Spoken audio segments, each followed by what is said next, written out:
All right, I've got 1 hour, I've got VCV Rack open, I've got Ableton open, and I've got a drum break that I'm planning to chop up in VCV and Ableton here to make something today.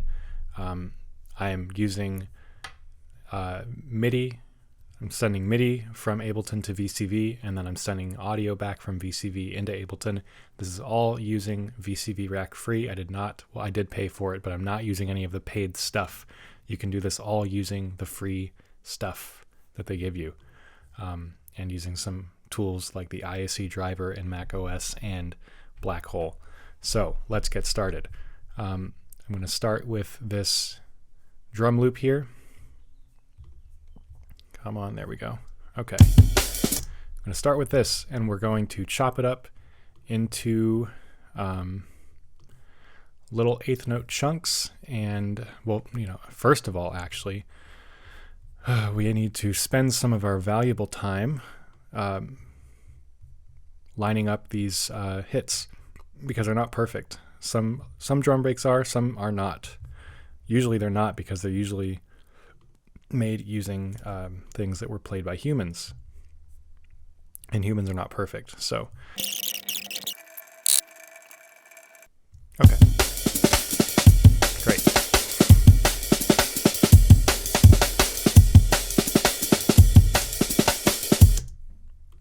Okay, so we've kind of moved all these warp markers around to make sure it all lines up to the grid. Now what I'm going to do is I'm going to chop it up into eighth note bits. So just a whole bunch of these little slices here that are each 1/8 note long. And then we're going to load those, we're going to export each of those individually so that they're just these little eighth note chunks of audio, and then we can load those into a wave bank within VCV Rack called Vox Glitch Wave Bank. Okay, cool. So we've got all these chopped up. I'm going to, what we can do actually, since I've got this project file saved, we should be able to just hit Command J on each thing, and as we do that, they're going to populate this samples folder. So I'm just going to go through each one and just hit Command J on every single one, and then by the time we're done, we're going to have a folder with 32 individual eighth note length wave chunks. Beautiful. Okay, so I'm going to copy all those. I'm going to go back into my main folder and just make a folder called chopped breaks. Go into it, paste. I don't need the sample analysis files, I only need the waves, so I'm just going to delete all those. Cool, and now we should, if we select all these, yep, 32 items. So we've got all those, we're good. So let's head over into VCV Rack now. Let's make sure that audio is coming in properly. 52 minutes, we're doing okay. So, over into VCV, let's load up the Vox Glitch Wave Bank. I'm going to right click on it, select the directory containing the wave files. I'll go into my projects folder and chopped breaks. Open that folder up. And now if we, I guess I need a gate. I can just use the MIDI from Ableton as a gate, right? If I set this to take input from my MIDI keyboard here, we should get, come on, should get some gate output here. Yep. I'll set this to the gate mode. And if I plug this in here, okay, that's not working. Why isn't that working? Oh, I don't have this on. There we go. Cool. So we can feed gates into this trigger input, and it will trigger these wave files. So let's use a clocked. I love this object. It's great. it's basically a clock divider. We can sync it to Ableton because in Ableton I've got this on this page, the IEC driver. This is a MIDI device that runs in the background on Mac OS, and you can basically just send MIDI through different programs. If you go to your audio MIDI setup, open up the Show MIDI Studio here. It's this one. It's usually disabled. You just have to double click on it, set it to device is online, and then it'll show up in your DAW, and then you just, you know, enable the stuff that you need on it. So I'm going to have it set so that I can use Ableton's clock to sync VCV Rack. So if I've got clock running, I'm not going to do it yet. I think I should be able to take these start and stop triggers and sum them and then run them into this run input, and that should let me control this clock divider / BPM clock kind of thing with Ableton. So let's turn that off, and let's see if I boop.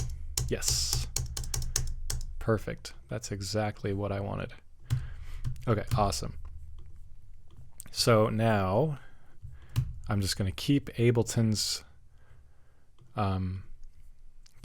running, and then I'm going to set this to record whatever I feed into 1 and 2 here. Just good rule of thumb, if you're working with anything modular and you're just doing sound design stuff, start recording sooner rather than later, because you just want to catch everything that you do. You never know when you might create something awesome and then not be able to recreate it again. So just capture everything, and then you'll never regret it. Trust me. Okay. So let's set this to 1/8 notes.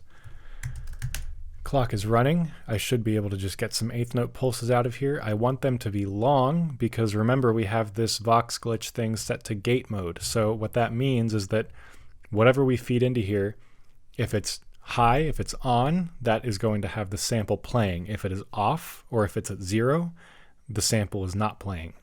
So we just want this set to on most of the time. I have the ratio or the pulse width of this gate set to 99%. So it's going to be on most of the time, and then it's going to do a quick off and then back on. So if I feed this into our trigger input, cool, perfect. However, we want this to be at we want this to be at 168, so we need to actually set this to 168. There is no BPM sync kind of thing. I mean, you can use a clock, but I'm not doing that. I'm not going to bother. You can use the clock to set the, you know, like use a clock thing and whatever. I'm not going to bother explaining all that right now. It's possible. Maybe look for that in a later video. So back to recording. Okay, perfect. So now I should be able to use this control voltage input to select the sample here. So let's see. I'll just use this slider, but yeah, let's have this clock output trigger a randomizer. Random. That one. So we'll feed this output into here, and then we'll feed this stepped output into there. So as this randomizer gets triggered, it's going to spit out a random voltage that is going to select a different wave file from our bank. And this is what that randomness looks like. Let's hit play, and let's make sure that we're recording. Cool. Exactly what I wanted. Beautiful. Okay. I'm also going to set up a VCA here just to tame this level.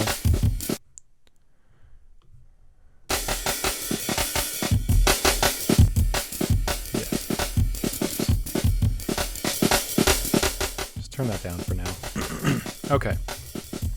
Next thing I want to do is I want to have a few different clock divisions here that I can switch between that can kind of do like beat, repeat, stutter type things with this.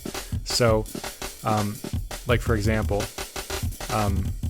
if I take this output, we can do something like that, and then as we change the pulse width here, we can get some different sounds there. So we could modulate that later.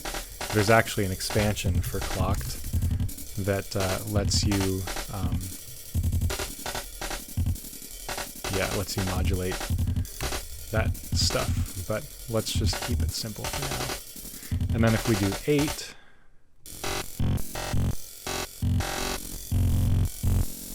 yeah, so the idea is that maybe we can use like a sequential switch to kind of like alternate between these different clock divisions that are triggering the waves coming out of the wave bank. So let's look for a switch. I think there's one from Bog Audio. Yeah, 8 to 1. So what this does is it's going to take inputs 1, 2, and 3, and then based on whatever we send into here, control voltage wise,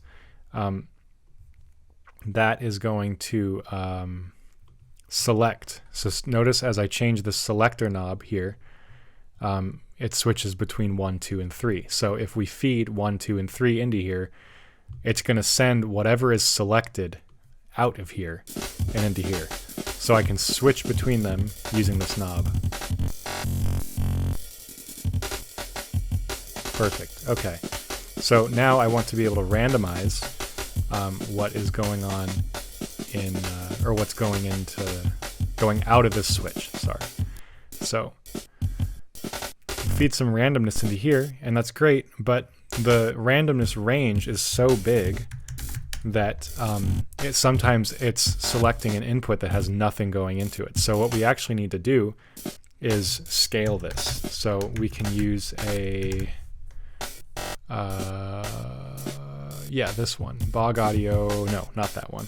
I think it's called Offset. That's the one we want. Bog Audio Offset. This one will feed in an input and then feed the output back into where we want it to go. And let's look at this in the scope just to see what it looks like. So as I change this offset, we're going to see it kind of deviate from our original signal. And as I change the scale, it's going to change the amount that it's varying. So I should be able to just kind of mess around with this offset and the scale and get it within the realm of only selecting from these 3 outputs. That might take a little bit of trial and error, but I think I've got it.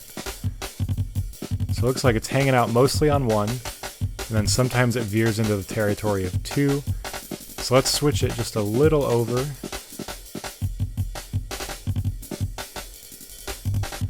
Maybe bump up the scale. There we go. Perfect.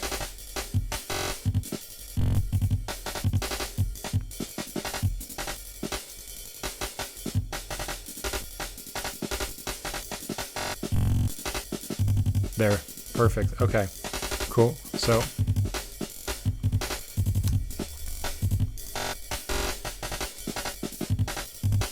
yep, that's it. Cool. So am I still recording? Yes. Okay, awesome. Still recording. So let's see what else I can do with this. I actually want to run it into a distortion, and we're gonna feed this into here. Whoops, feed that into there, and then we'll take that output and feed it into here. We'll record a little bit of messing around with this. I'm gonna put it on this one. Cool. That sounds nice.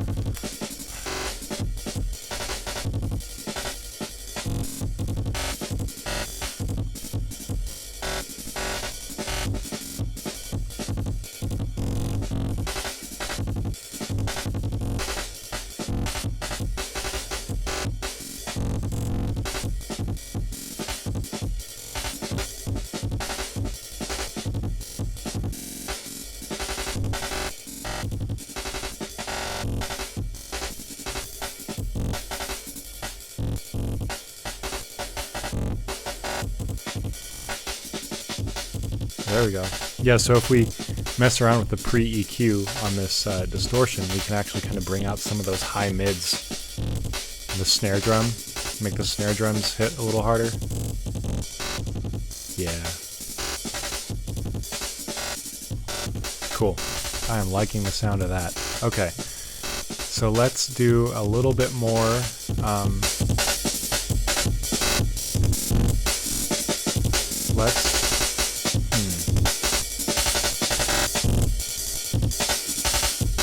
What else can we do here?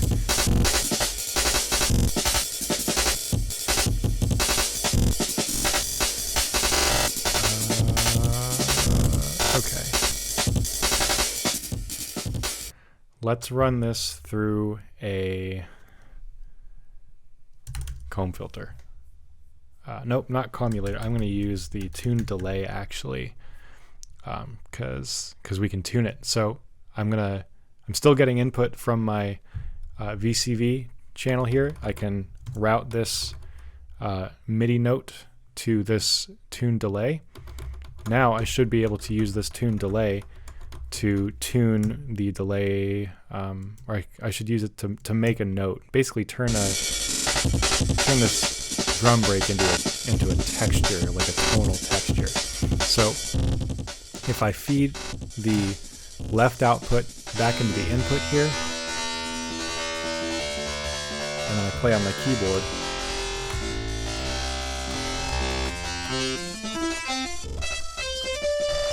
cool. So I can make that into some useful stuff. Okay.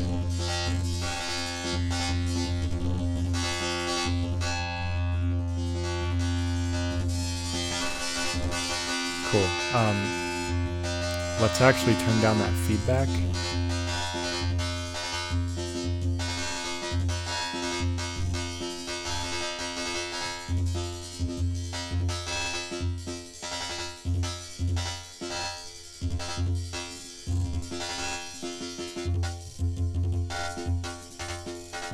Yeah. That's cool. Okay.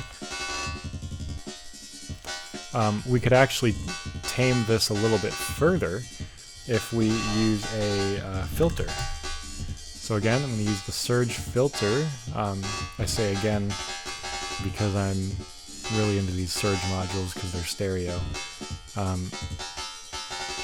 Let's use a high pass. 12 dB high pass should be okay.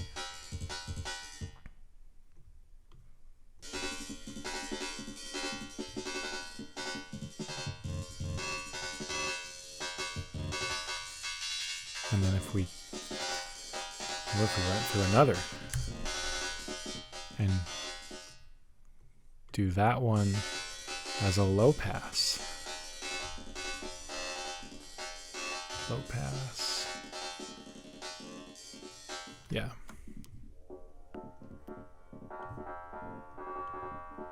That's cool. Okay. Am I still recording? It better be. Okay, good. Okay.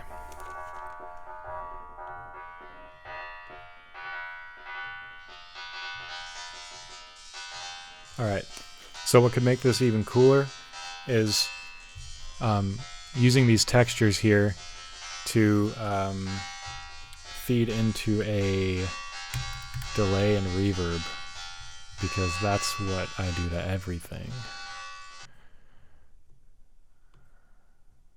Yeah, okay.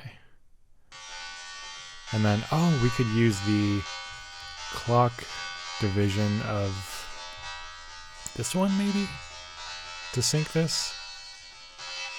Yeah.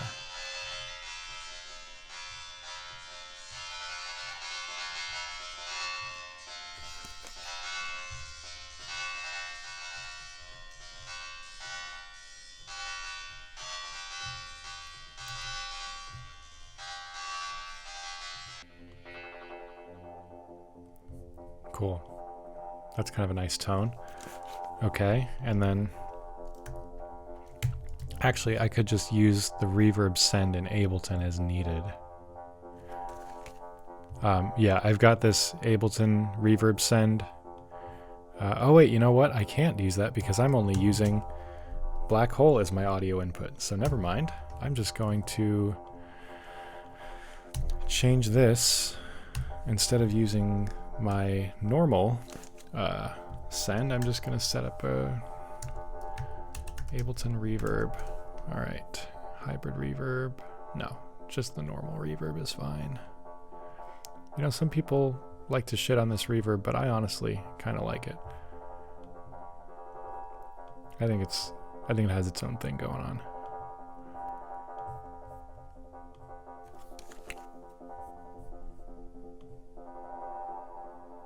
You know what I like to do with reverbs? You can make them sound a lot nicer if you, instead of using this input filter here, which is fine, I prefer using the EQ8 with these hard cutoff on the high pass and the low pass. I think you get a much better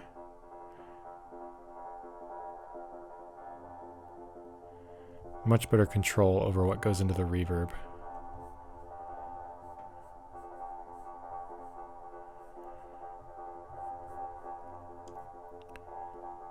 Okay. Cool.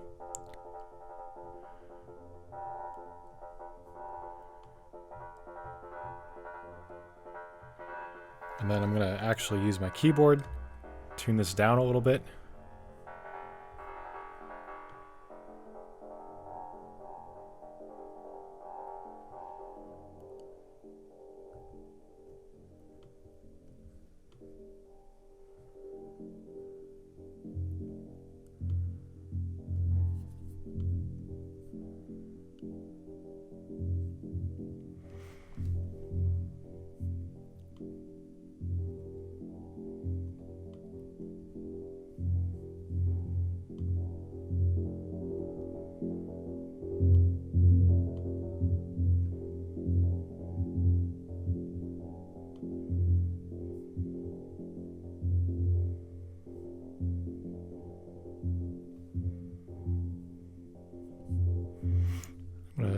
I'm going to tweak this scale here just to maybe cut down on the amount of very quick ratchets that it's getting. I just kind of want 1 and 2 here.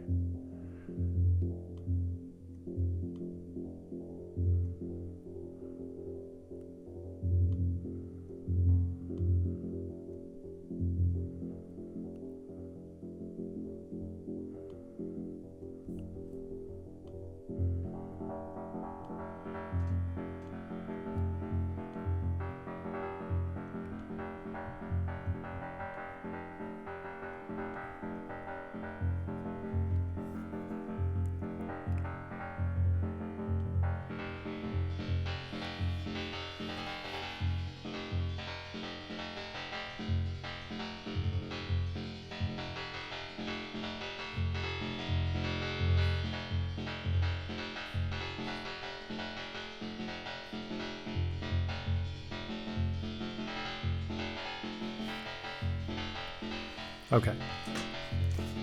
Now something I'm going to do is use an LFO to... Oops, no.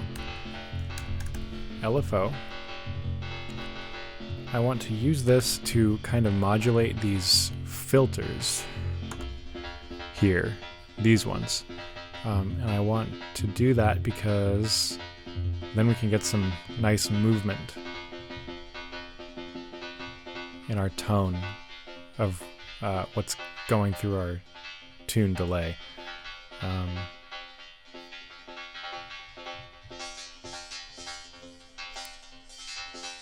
Not that fast though. So let's turn this way down.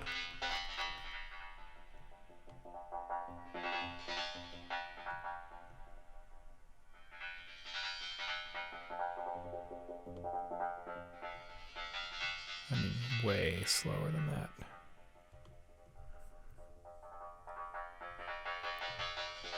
I can turn the delay up a little bit.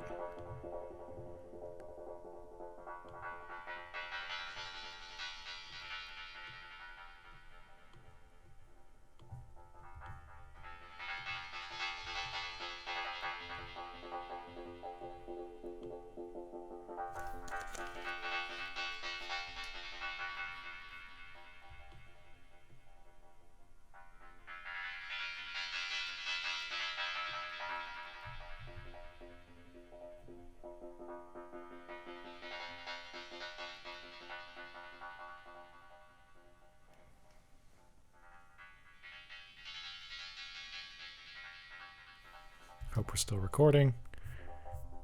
Yes. Let's try one a lower octave. I'm going to turn this down a little bit.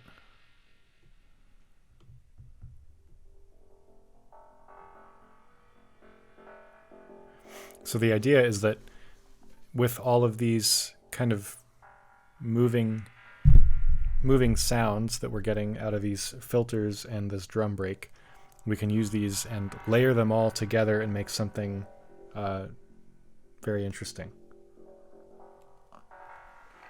Okay, we have 28 minutes left, so I'm gonna cut this off for now. And we're going to start arranging some of the stuff we've recorded. I'm going to turn off this reverb send as well.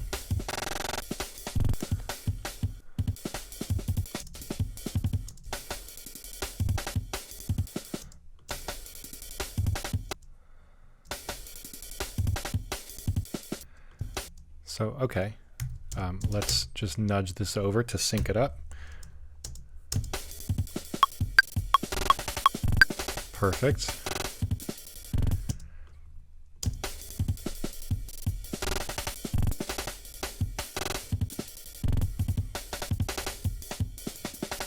Okay, so we could use that at some point.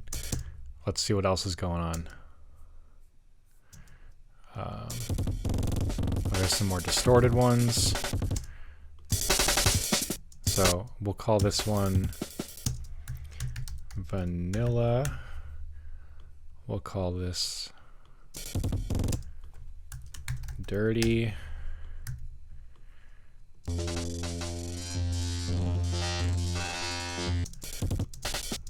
That's kind of nice. That's actually a really cool like transition sound.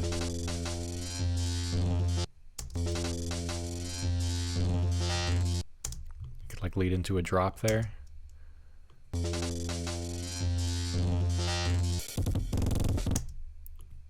What about the... You know what? We need a kick. I'm going to use my own kick that I have created. This is a little rack that I made. Shameless plug. It's available on Gumroad. I use it in pretty much every track. It's just a basically an FM synth rack. Uses operator and a handful of stock devices. Really easy to dial in just the kind of kick that you want for your track. So I'm going to use this to build just a little kick pattern here.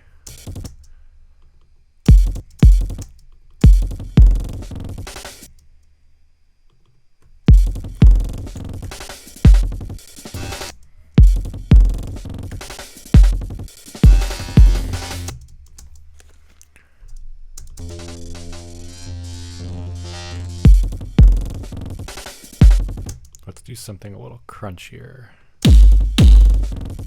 It's too loud though.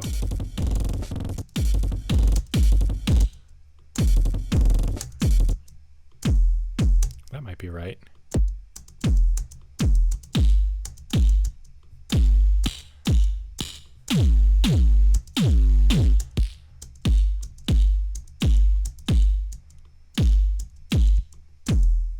Yeah. I think that's the one.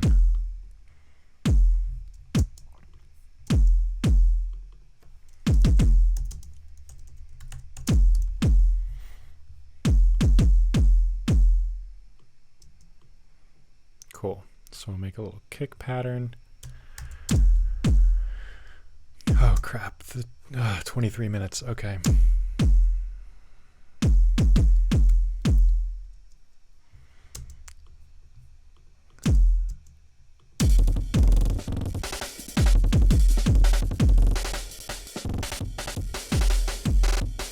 Okay, so I want to sidechain this stuff to the kick because it's getting kind of cluttered.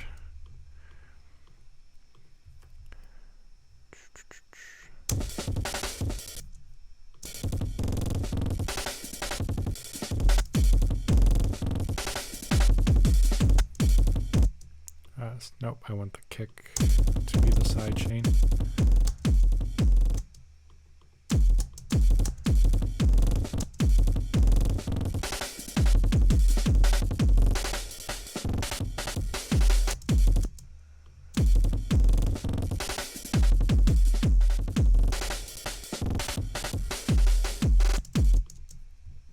Okay. This isn't quite what I had in mind yet, so let's see if I can get it there. Yeah, okay. So we'll call this one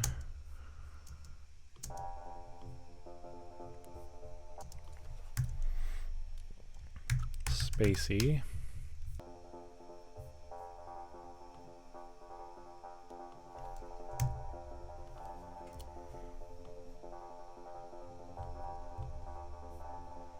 And then maybe, yeah, I want some of the ones with more movement.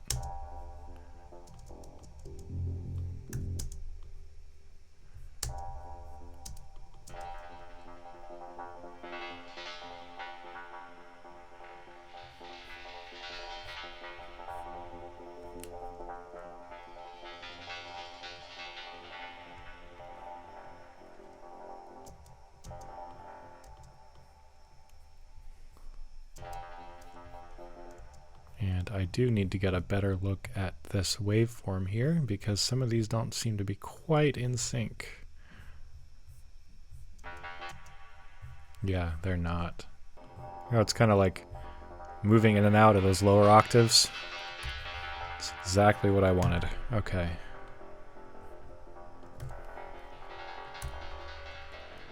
And I think we should be able to just kind of loop this. And then like maybe do a kind of quick and dirty fade. Oh, you know, we could probably just do fades at different points to hide some of that. The fact that it's fading. Now let's see if that works.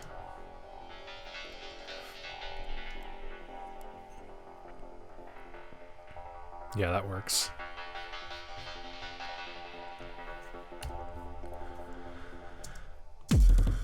I actually don't know if I want the dirty break in there at all. I might just, honestly, might just EQ some of this.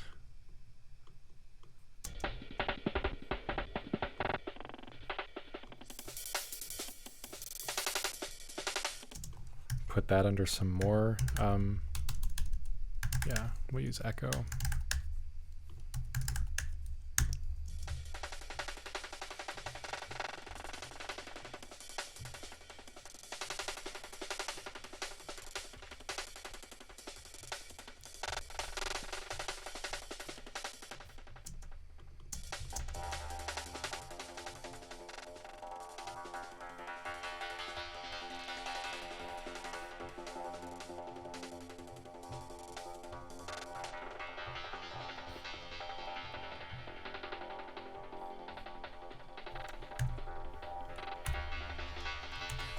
Cool. That's kind of what I wanted.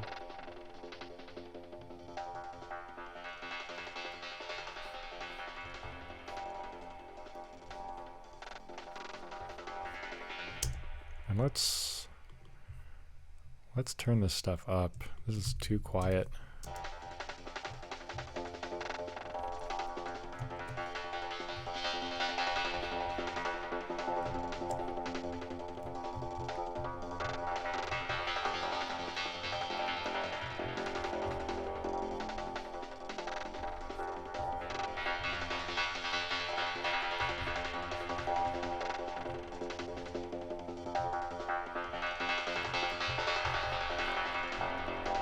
And actually, I might make a different kick for this kind of thing over here.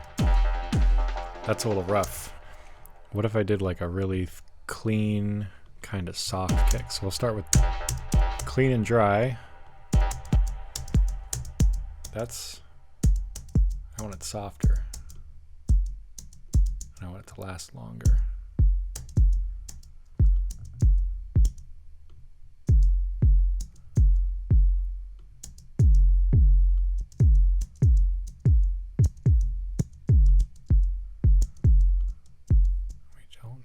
bit crushing or any of that.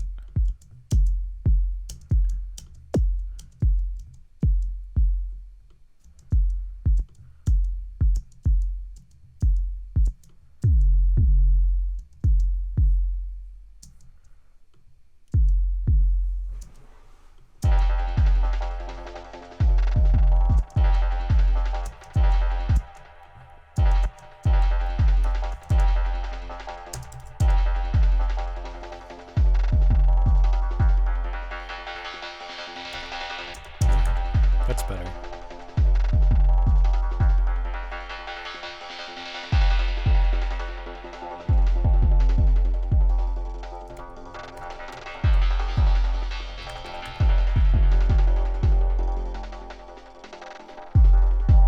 Okay. We've got 15 minutes left. Let's try to make some like chord stabs. Okay, so what I want to do, I think the best way to get really lush chord stabs, at least the kind that I want to get right now, is by using a vocoder. So I'm going to just use a wavetable. Let's see, and then I'm going to use drum rack on the other. Okay.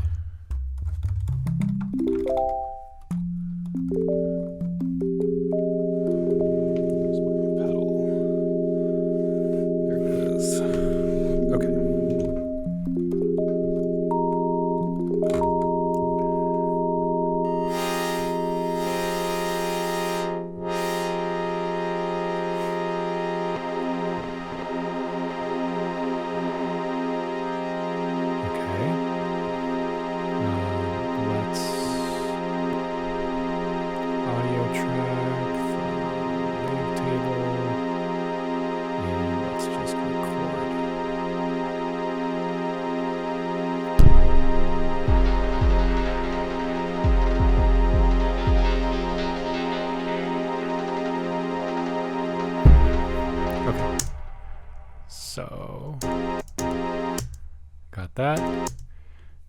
What I'm going to do is I'm going to go to my drum rack, load up a, let's see, what can I use? Need something, maybe that one. Just some kind of drum kit that's like very punchy. And let's throw some stuff on it. Whoops, what am I even doing? Okay.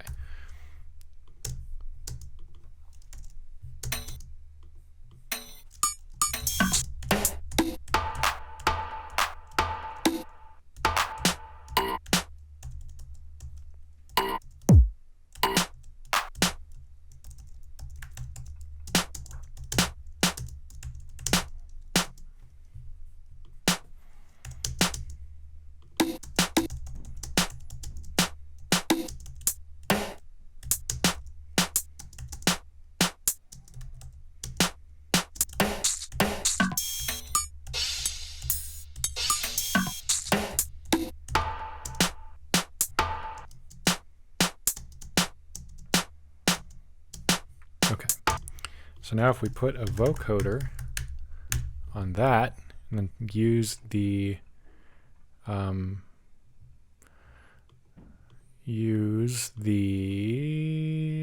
audio that we just recorded from the wavetable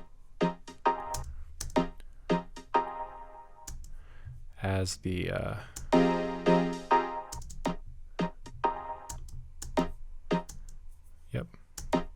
use the audio as the so the drum rack is the carrier. No, drum rack is the modulator. Audio from wavetable that we just recorded is the carrier. And then we can pile some good old reverb and delay on that, like the mid-side mode.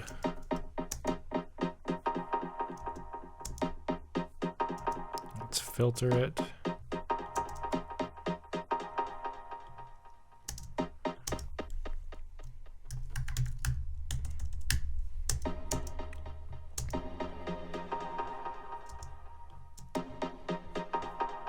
also, I'm going to just throw some OTT on this for good measure. Whoa.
Okay, that's getting somewhere.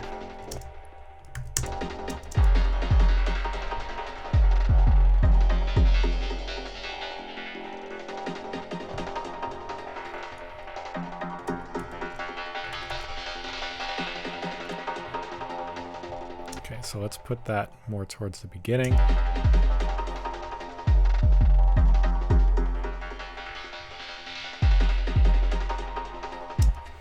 And I actually want that reverb to linger a lot longer.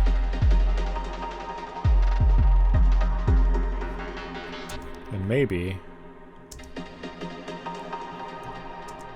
actually we can kind of do this so that it, like, chop that up a little bit.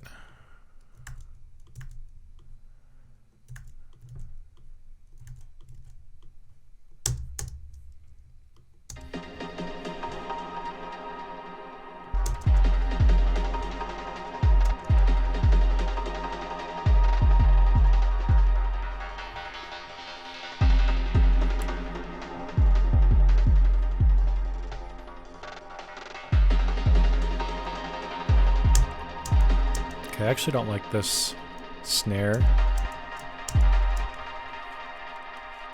Okay, let's...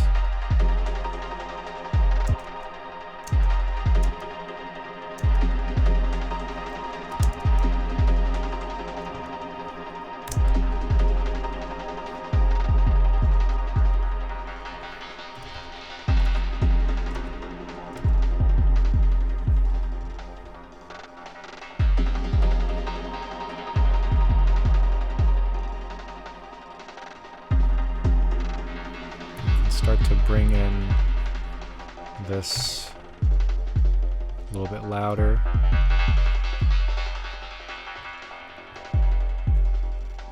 Maybe that's yeah, that's the one I want. I want the lower one to come in louder.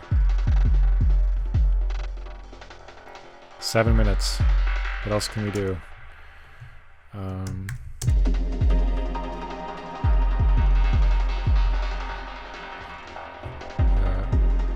We can open up this filter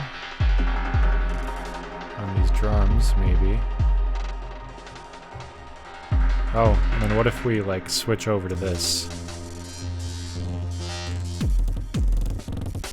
Ooh, yeah, there we go. Okay, so let's shove this over here, and then we will cut all of that. And then we'll copy over everything that we did here.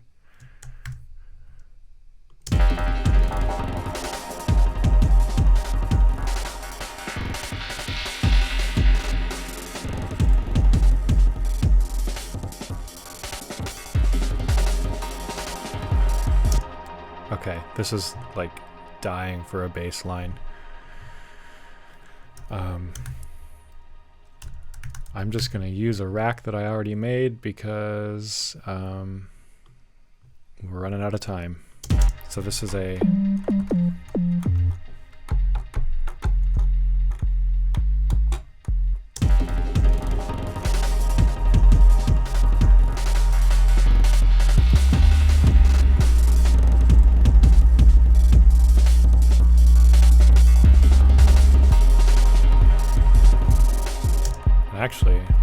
to have a long decay, so I can do something like that.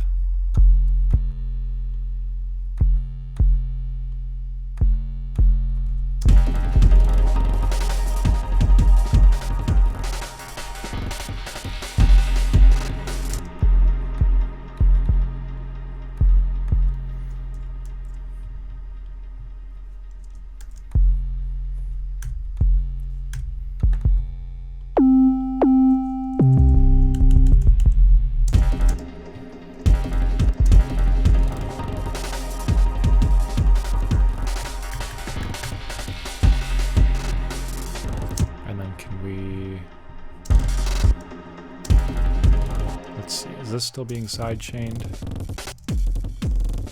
Yes, it is. And then what else can we sidechain? Let's do this to a sidechain, except we'll use kick 6 or track 6. We can group all of these and have them use number 6. And then we'll use number 6 on the vocoder, and we'll use number 6 on the bass.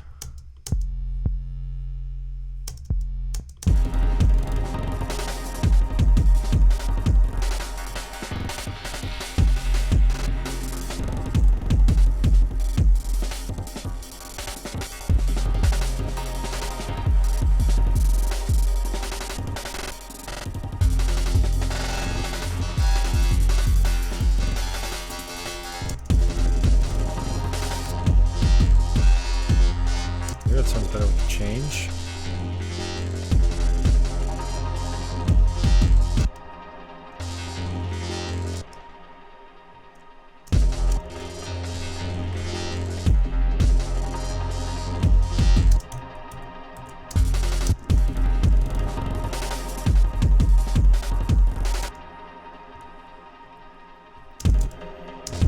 Okay, just trying to see what else I can do in 3 minutes.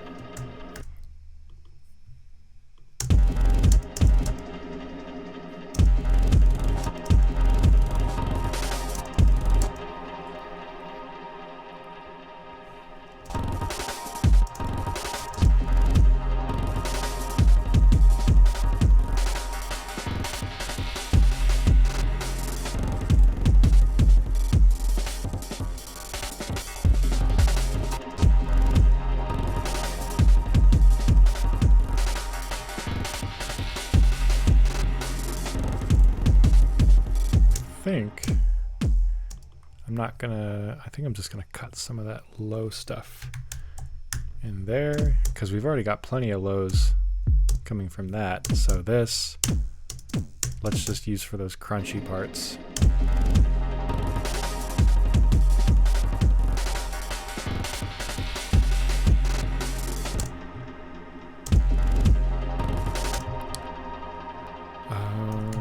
Wavetable.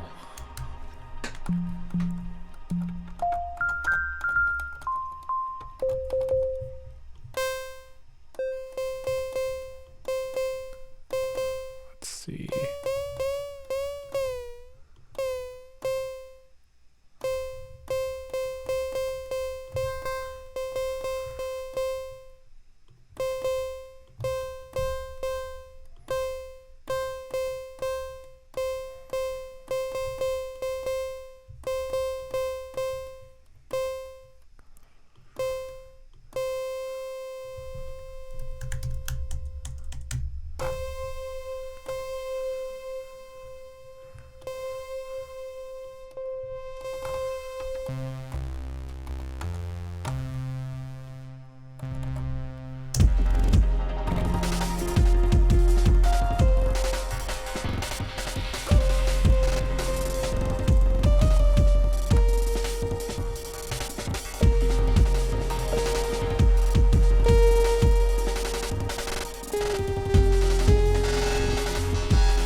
Okay, please tell me that captured. Okay.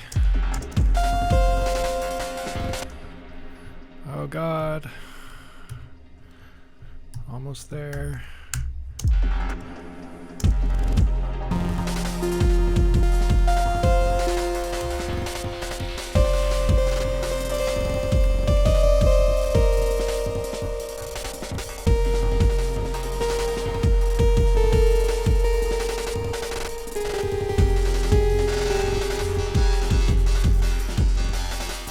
Okay, I'm almost done. I'm just gonna break the rules for like a minute.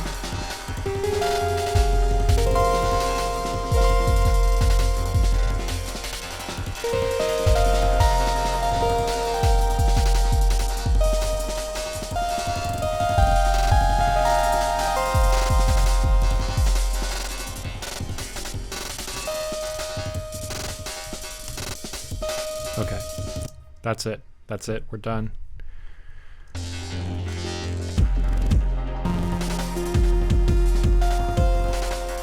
Oh, no, we're not. I'm just gonna sidechain this.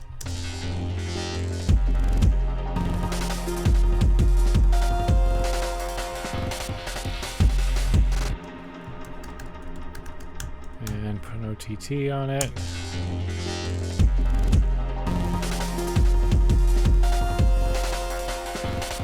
Okay, let's listen to what we made. Here we go. Here's the whole thing.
That lead kind of sounds like trash.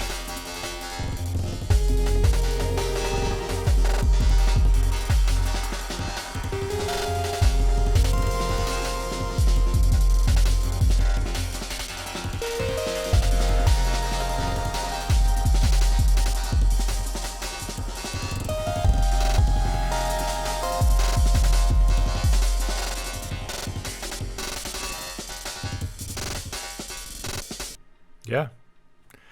There we go. 1 hour challenge. That was fun. Like, comment, subscribe. Let me know if you have any ideas, stuff you want me to try, things you want me to do. Feedback is always great. So, yeah, that was cool. Let's do it again.